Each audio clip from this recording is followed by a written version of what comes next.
Hallelujah. Hallelujah. UJesu Kristu uyinkosi. UJesu Kristu uyinkosi. UJesu Kristu uyinkosi. Ngiyabingelela amaZulu. Ngiyabingelela ubaba uNsibande. Ngiyabingelela umama uNsibande phakathi kule ndawo. Ngiyabingelela abafundisi bonke abaphakathi kule ndawo. Ngibingelela omama obaba, ngibingelela intombi, ngibingelela abantu abasha, ngibingelela ingane abancane egameni kaJesu. Ngithi uJesu Kristu uyinkosi. Ngiyaqhaqhazela abazalwane, ngiyasaba angaze ngizothula ubufakazi phakathi ngivakashile ngijwayele ukuthula lapho engikhonza khona, kodwa umusa kaNkulunkulu mangibona bebabili bekuthiwa bathathu ngase ngisukuma nami ngoba ngibona uNkulunkulu engenzela umusa. Bazalwane, ubaba uNsibande ngimazele egroupini, ngimazele entabeni yendlu kaJehova, kuyabonelelwa ngaba nomusa. Bazalwane, uNkulunkulu wangenzela umusa, ngangena nami kwabantwana abangaphansi kwekhaya lezwi.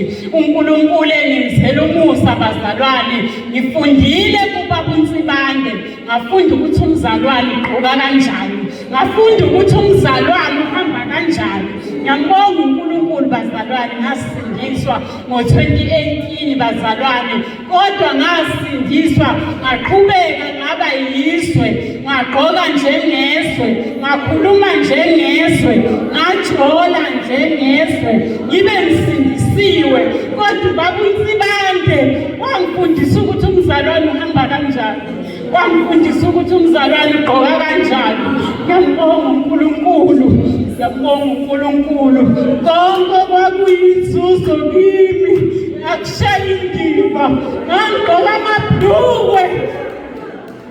uNkulunkulu, ngangingazazi ukuthi ngubani, kodwa ngangisindisiwe. Kodwa ubaba uNsibande wangifundisa ukuthi kuyalahlwa mawususindisiwe.